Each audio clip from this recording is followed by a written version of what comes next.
नमस्कार छोट्या वैज्ञानिकांनो आणि अंतराळप्रेमींनो. आपल्या भन्नाट अंतराळध्ये पुन्हा एकदा तुमचं मनापासून स्वागत आहे. आजचा प्रश्न खूपच रंजक आहे. समजा तुमच्या शहरात एक मोठा पाहुणा आला.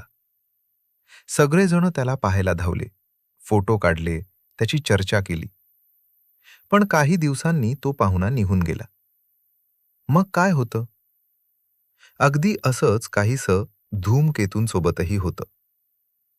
आज आपण जाणून घेणार आहोत की धूमकेतू जेव्हा सूर्यमालेच्या आतील भागातून बाहेर निघतो तेव्हा त्याचं काय होतं. जेव्हा एखादा धूमकेतू सूर्यमालेच्या दूरच्या थंड भागातून सूर्याजवळ येऊ लागतो तेव्हा खगोलशास्त्रज्ञ खूप उत्साहित होतात. कारण प्रत्येक वेळी आशा असते की कदाचित हा धूमकेतू खूप तेजस्वी दिसेल, कदाचित याचा शेपटा खूप मोठा असेल, कदाचित याचे सुंदर फोटो काढता येतील. आणि अनेकदा तसं खरंच होतं.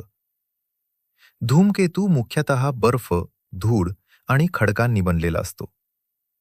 जेव्हा तो सूर्याजवळ येतो तेव्हा सूर्याच्या उष्णतेमुळे त्यातील बर्फ वितळू आणि वाफेत बदलू लागतो. यामुळे धूमकेतूभोवती एक चमकदार ढग तयार होतो, ज्याला कोमा म्हणतात. आणि मग तयार होतो त्याचा प्रसिद्ध शेपटा. याच शेपट्यामुळे धूमकेतू आकाशात इतका सुंदर दिसतो. पण सूर्याजवळची सफर कायम राहत नाही. धूमकेतू पुन्हा सूर्यमालेच्या बाहेरील भागाकडे निघू लागतो. आणि मग हळूहळू बदल दिसू लागतात. सूर्यापासून तो दूर जातो त्याला कमी उष्णता मिळते. कमी वायू आणि धूळ बाहेर पडतात. त्याची चमक कमी होऊ लागते. कोमा लहान होत जाते आणि शेपटा छोटा होत जातो. म्हणजे जणू एखादा रंगीबेरंगी फुगा हळूहळू हवा गमावते. आजच्या चित्रात दिसत आहे कोमेट C/2025R3.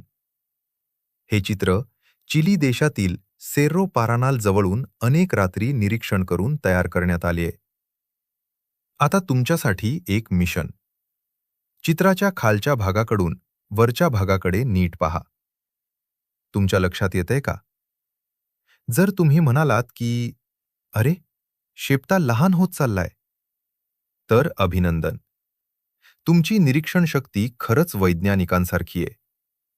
या चित्रांमध्ये धूमकेतूचा आयन शेपटा हळूहळू कमी होताना स्पष्ट दिसतो. आता एक मोठा प्रश्न. धूमकेतू एकदा गेला की पुन्हा परत येतो का? बऱ्याच वेळा उत्तर आहे होय. अनेक धूमकेतू सूर्यमालेच्या दूरच्या भागात परत जातात आणि शेकडो किंवा हजारो वर्षांनी पुन्हा सूर्याजवळ येतात. म्हणजे जणू ते खूप मोठ्या सुट्टीवर जातात. आता लक्ष द्या. सगळे धूमकेतू परत येत नाहीत. कधीकधी एखादा ग्रह धूमकेतूवर आपल्या गुरुत्वाकर्षणाचा इतका मोठा प्रभाव टाकतो की त्याचा मार्गच बदलून जातो. याला वैज्ञानिक गुरुत्वीय धक्का म्हणतात. असं झालं की धूमकेतू सूर्यमालेच्या बाहेरच्या दिशेने कायमचा निघून जाऊ शकतो. आणि मग तो पुन्हा कधीच परत येत नाही. वैज्ञानिकांच्या मते कोमेट C/2025R3 च्या बाबतीतही असंच होण्याची शक्यता आहे. म्हणजे आपण कदाचित या धूमकेतूला शेवटच्यांदाच पाहत आहोत. मित्रांनो, धूमकेतू म्हणजे अंतराळातील प्रवासी आहेत. काही प्रवासी परत येतात, तर काही नवीन प्रवासाला निघून जातात आणि पुन्हा कधीच दिसत नाहीत. आजचा हा धूमकेतू कदाचित विश्वाच्या आणखी दूरच्या भागांकडे आपल्या शेवटच्या मोठ्या प्रवासावर निघाला आहे. आणि आपण त्याला दूरवरून निरोप देत आहोत. मित्रांनो, आजची धूमकेतू R3 पॅनस्टार्सची सफर तुम्हाला कशी वाटली?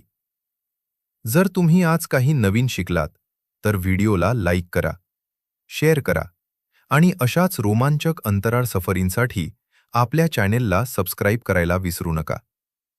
पुन्हा भेटूया एका नव्या अंतराळ रहस्यासोबत. तोपर्यंत आकाशाकडे बघत रहा, धूमकेतू शोधत रहा आणि जिज्ञासू रहा. धन्यवाद मित्रांनो.